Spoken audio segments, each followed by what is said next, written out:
a treat as Dr. Jerell Hill is going to be talking to us about the power and potential of Black educators. And we are already feeling it, so I'm really excited about this. Dr. Hill is the Dean of the School of Education at Pacific Oaks College. His responsibilities include program development, supporting adjunct faculty, accreditation, budgeting, and program oversight. Dr. Hill's areas of research interest include adverse childhood experience, ACEs, student motivation, educational administration, special ed, and urban schools. He's also a proud PUSD parent and also has a very dope wife that I love, Helen Hill. So that being said, come on into the space. Welcome, Dr. Hill. Hi, everybody. It's good to be with you.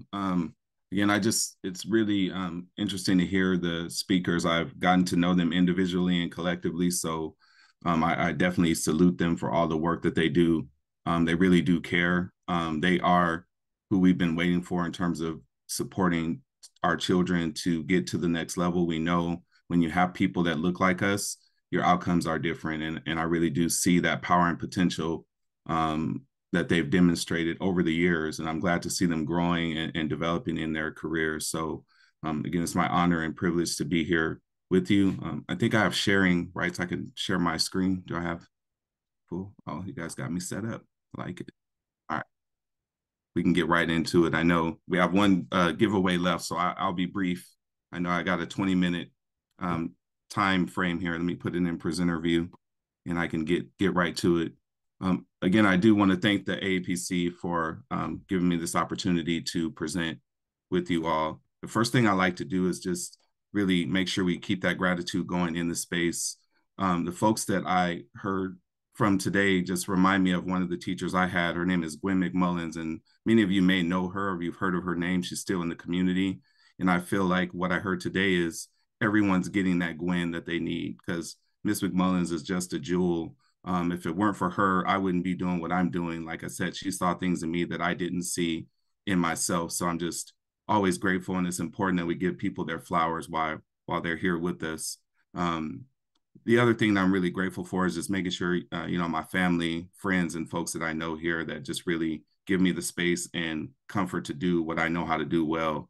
And most importantly, I think our children, we have to make sure that we continue to center the children, right? We know Kasan and Jira, right? And how are the children, right? When the children are well, our society is well. And I just was remiss about hearing all of the great stories and the work from the folks that were honored today. And this quote from Asa Hilliard just really seemed to make sense to me. I've never encountered any children in any group who are not geniuses, right? They come here geniuses. There's no mystery on how to teach them. The first thing you do is treat them like human beings. And the second thing you do is love them. So right away, you kind of get right into the work to say, well, how are the children? When the children are well, our society is well, right? They're already geniuses. We just have to love them. I heard about the stories of people being the warm demanders that Judith Kleinfeld and Gloria Latsing talk about. That's what Gwen McMullins was to me. She didn't coddle me. She corrected me, but I needed it. It was that stern, really firm correction that guided me into the greatness that I needed to demonstrate. So that's really important that the educators continue to do that.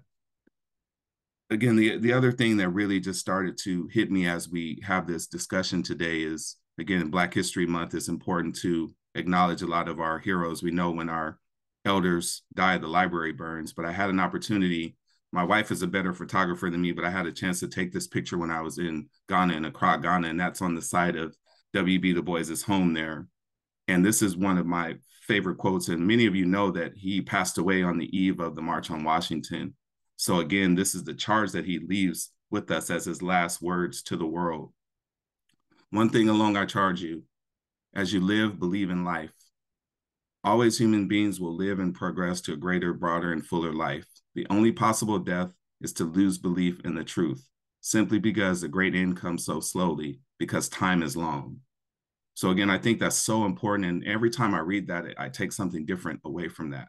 Time is long because progress doesn't occur in a straight line, right? When you hear people say your ancestors moved mountains to see you shine, they literally had to do that for us to be in this space today. So again, we're still charged with this work, even in 2024, to know that time is long. We can't lose sight of the truth. And the excellence that I heard about today really does resemble that. We're upholding this charge that we have from one of our great elders in this work. The other piece too is that as you make decisions, you know you're a result of divine possibilities, right? You have shaped a self-concept that really allows you to take the charge of being a wounded healer, because sometimes we don't often look like what we've been through, right? We've all had stories and we all come from different spaces and walks of life. But again, we do take the opportunity to support the students that we want to serve, right? People will listen to what you say, but they will believe what you do. So it's really important that you center the beliefs on the work that you do, right? It's not just talking the work. What you say and what you do have to be next to each other. That's how you really develop that positive self framework. And again, this is another one of those images when you talk about the path of return, as you walk in a sacred space like that, being able to go and come back just really shows you the depth and breadth of what has happened for us to be able to occupy this particular space. The other thing, as you know about these possibilities, you talk about the culturally empathic motivation. A colleague and I wrote this article, just got published right during the middle of the pandemic.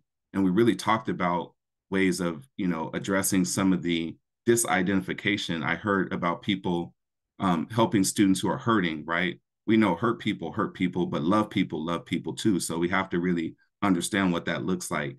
Protests occur because evidence matters, and our students don't necessarily need a lesson on resilience, but we have to be able to have them push through the pain so that they can succeed. We don't always look at mistakes as failure, but we look at them as opportunities for new discovery. So when you see that, we tend to break stereotypes of things that hurt us, but sometimes the things that hurt us actually build us up to the next level. So again, when we look at culturally empathic motivation, that's a way to motivate your students, to let them know they're already a genius. We just can't have people talk them out of it. Oftentimes we want to ask people, are they brave enough? And it seems like the folks here are care enough to teach, right? We know that a lot of times the exposure to diversity does give people great opportunities. Not only are they're beyond the disciplinarians and the athletic directors and all those things, is not to take away from those great pillars, but they also understand that it's not just about teaching the content, it's about understanding where those students come from and the experiences and beliefs that shape them, right? Teaching isn't just teaching the subject matter. Teaching is being able to love your students. So oftentimes we know that diversity is quality. People didn't get here by accident. They actually do have the competence to do the work. So it's really important to underscore the value of diversity being quality. Perception opens the door to reality.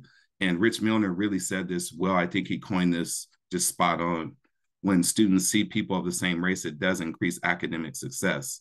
Not only is this a great quote, but we will go into some data a little bit later to show exactly what that means in terms of academic success. We know that kids don't care what you know until they know that you care. This is that critical consciousness that we hope that teachers are able to get to as they navigate certain spaces. Obviously, the connection to the curriculum, authentic relationships, reflective thinking. The more you think about what you do, the better you can make those improvements. Effective communication, sensitivity to the student's culture. We know the work of Peter Drucker by now, and people know that culture will eat strategy for breakfast, but I also argue that structure will eat stress for dinner. The more that you have the structure in place, the stresses will go away. When you know you hold students to high expectations, they will meet those expectations. Here are some of the things that Black excellence does bring opportunities. These are some of the key pillars to every classroom. Love, justice, and genius. If you follow the work of Cornel West, he says love is what justice looks like in public, right? The idea of this is how our classroom should be shaped is really important. Like I said, our people have been excellent for hundreds of years. It's not anything new to come up with these things, but this is really the foundation of humanity. We know about Maslow's hierarchy of need, but self-actualization is actually first. You have to love yourself before you start learning. I don't need you to love yourself in the end. If you don't love yourself, like Bettina Love talks about spirit murdering, you'll be dead on arrival if you don't love yourself, because the identity that you've shaped doesn't exist. Again, this is some of the work here that I want to talk about, keeping the faith, and that is the late Joseph L. White. I had an opportunity to have a chapter in a book around the social justice, practical social justice. And this is something, if you ever had a chance to meet Dr. White, he would always tell us to keep the faith. And from his generation, you heard folks like Adam Clayton Powell use that to pass legislation and policy. But we have to understand that love is a discipline because feelings aren't facts. Just because I feel a certain way doesn't mean I love you. That's a part of the discipline. Even with my own children, if they do something I don't like, the feeling doesn't remove the love that I have for them. So we have to really center love as being a discipline. Happiness is a byproduct of mastery. When you master the skills, you feel that joy and genius starting to come into your particular classroom. It's not how big the name, it's how big the service, right? I think a lot of times what we try to do here is make these multiple passions succeed, right? I'm going to be there for my student academically. I'm going to be there for them emotionally and socially, but I also want to be a mentor as they move out of my class. As I hear Mel being flown out to law school, that's the work, right? Mentorship is scholarship. And it's important that we do go back and support others as they're going through the journey beyond the classroom. And the other part of the work that we all hold near and dear to our heart from Dr. White is, this is the other thing that he would share with us. And I think it's really profound. And it's several folks that have really benefited from this particular phrase: don't look for validation in the face of your oppressors. And a lot of times what that means is, if you're looking for validation from systems and people that oppress you, you have to understand that racism is not an event, it's a structure. And oppressors are slaves to their superiority. So oftentimes you can't spend your career trying to get someone to change their mind about what you do and what you are and who you are. You know, it's impossible to play the game of life with the moving goalposts. We know what that looks like. I mean, I'd be remiss not to mention the football game I saw, and I saw validation theory happening. Here's a superstar athlete who changed didn't play that way the whole season, but trying to prove somebody right by staying in the pocket. I'm like, oh, that's trying to get validation. Just be who you are because you're already excellent. You don't need their validation. Change occurs based on what you've seen. You can only be what you see. That's why it's so important that we have Black educators in front of Black children so that they know that that exists. It's really impossible for that to happen when they're not there. Often we know that with Black History Month, we love a lot of the words of Dr. King, but I think people have to remember that during that time, he had a 37% approval rating. He wasn't this marshmallow figure that a lot of folks try to paint, right? The civil rights movement was more than a bus seat and a water fountain. And I think he really highlighted this when he said, truth is the absolute standard by which reality is measured, right? His dream was to have the nation grow conscious, and we're still trying to figure out what that looks like. But I think it's us in this room that will help us bend those arrows towards justice. And again, I do recommend that if people really want to get to see an authentic view of what Dr. King was like, this is probably one of the fantastic reads. And I know that, you know, Dr. Joe Bishop has a book, Our Children Can't Wait, and I'm excited to get in a conversation with him soon, because I do think so. Sometimes a delay is almost never, right? We can't have another generation waiting for justice for us to move forward. So again, as these educators are unlocking potential and the power of their work, they do have some pillars that they can lean on as they're continuing to do this work. Not only is it hard work, it's heart work. So a lot of times we're looking at ourselves and grappling with, you know, our own identity and our own struggles to show up in the space every day for the people that we want to serve. Now, as we look at what happens when we talk about the truth, we know that since George Floyd's murder, we see about 250 anti-CRT measures that are being passed around the country. And again, I think that's very important for us to pay attention to, right? Because we know that oftentimes language hides a crime, right? When we talk about unclean schools or unsafe neighborhoods, we don't have to use the N-word anymore. We can have coded language to really put a certain demographic of folk into a box. So it's really important to pay attention to these measures as we look at shaping the future for our children. And again, critical race theory, it's important that we know that when folks are using these kind of terminologies, they have the right scholars. Because of, you know, I know there's a lot of social media scholars, but there's academics that actually do this work. And Kimberly Crenshaw and one of my sisters in this work, Dr. Venus Evans Winters, they do this work pretty deeply. And I would highly recommend that you take a look at some of the statistics that they show. But I think that the important part here with anti-CRT is that it really does try to take and roll back some of the momentum that we see with Black children being successful, entering college, earning a living wage, becoming more successful. So this is another rollback when we talk about progress not being in a straight line. When we really check the data about why Black educators matter, when we look at the stats, the numbers don't lie, can really guide our conversation. 29% of Black children being interested in attending college. That interest leads to college attendance. The second piece, 39% of Black students are less likely to drop out when they have an interaction with a Black teacher. And most importantly, the 200% increase of Black students being GATE identified. If I were listening to Lorraine Hansberry, she would say young, gifted, and Black, because you already came here being a genius. So that's why when we look at the data, we really do have to really highlight this stuff. I don't want to romanticize poverty and otherwise circumstance, but there are some of the other things that we really need to shed light on, because it's really important that we talk about these three areas of why the Black educators matter. The other piece that's important, I think numbers don't lie. When you see yourself with earning potential by entering college over a career, close to $1 million of earning potential. So it's really important. So hence you see all the legislation trying to roll back the progress, because that means you're taking people out of poverty and getting them a living wage and a career and a pension. So again, you're going to see a lot of challenges, but the educators that we have on the screen, I can imagine how many students are going to be impacted just by having you in the space and knowing how much you care about them. Those pillars of power, as we know, Wade Nobles always talks about, you know, your ability to divine your reality and make other people respond to it. So when you look at these pillars of power, the grounding is, we know the documentary about finding Superman, but that Superman really doesn't exist. It's ordinary people doing extraordinary things, and that's what the educators do every single day. And real power never really has to explain itself. It just shows up and you kind of know. And the last thing is being flexible. You have to pivot the pedagogy as people have different needs. You don't teach kids all the same way. And there's a really strategic focus that you have as you're pivoting the pedagogy around how students are showing up within your space. But again, I think I should say that again around the real power doesn't really have to explain itself. You kind of know when it happens. I think about my beloved mother, who was 5'2.5", and the toughest killers and dealers would be in a straight line when she would show up. Yes, ma'am, taking groceries to the house, that kind of thing. She just had that moral authority, and she didn't really have to explain it. And I see that the educators have that same kind of aura about them as they go to certain spaces on campus.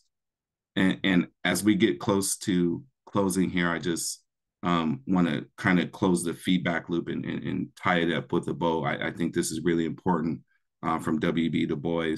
Children learn more from what you are than what you teach. So again, I think I would leave you with that charge, because we know time is long, but again, I think this, every time I read these kind of things, it does leave me in a sense of like, there's so much work to do, but I'm going to have the motivation and the patience, the joy, the justice and genius that center this work, and know that we are charged to, you know, keep the baton and kind of steward the promise for the next generation, right? We know we don't only inherit the earth from our ancestors, we borrow it from our children. So the more we're able to really demonstrate that, I know oftentimes the word role model aggravates people because there's some cultural competence things that we can discuss about it, but I think people are able to demonstrate reality in a way that really does say that you are some kind of role model, because it's about lifting every voice. It's not about imitating and echoing. It's about innovating and elevating the work. So again, as we see,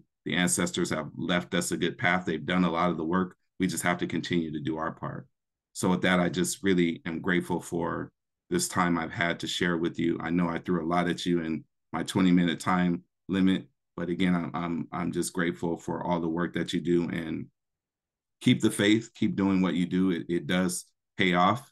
I mean, I can think about the teachers who have me. I'm like, gosh, I don't know how they put up with me, but I appreciate them, because I could be a totally different person than I am today. So I am just grateful. I'm grateful for the AAPC. Thank you for being a voice for Black children and all that you do with your regular jobs and being parents, but then knowing how important it is for you to create the space and to know that sometimes the political is personal. And I do just really salute you all for that work. So with that being said, I'll hand it back over to you all. Thank you. Thank you. Thank you so much. I'm sorry. Unmute, clap it up. Give it up for our Dr. Hill. Like, wow. Wow, wow, wow. Thank you, Dr. Hill. Sorry. That was good. As Natasha said, thank you so much. You gave us a lot to be thinking about. I took some notes over here on my own because I think Courtney put in the chat that was a bar. There were a couple of them. So Oh, Courtney he and left Lindsay. us. Oh yeah, I'm just so Yeah. proud of Courtney. He's one of those guys that I just think the world of. I think he's, he's why I do the work that I do. When I see folks like him, I'm like, man, you're gonna do so much more than me. My little stuff I'm doing, you're gonna go to the moon. You guys are already going to Mars. Hey. So I'm like, that moon might be. I mean, it's just the next level. And how he's so authentic. I mean, he understands how to be culturally competent, but at the same time, he can just be himself. And I love for folks to show up and not have to apologize. Because again, that validation, like you can't change people's mind about who you are. You got to know this is who you are, and that so be it. So no, I didn't realize he was in here, but Hey. I am just Yes. Courtney Lindsay. I think he's got a bright future ahead of him for sure. Oh yeah, 100% agree. And thank you so much. I want to give some space for anyone who has any questions for you or any comments.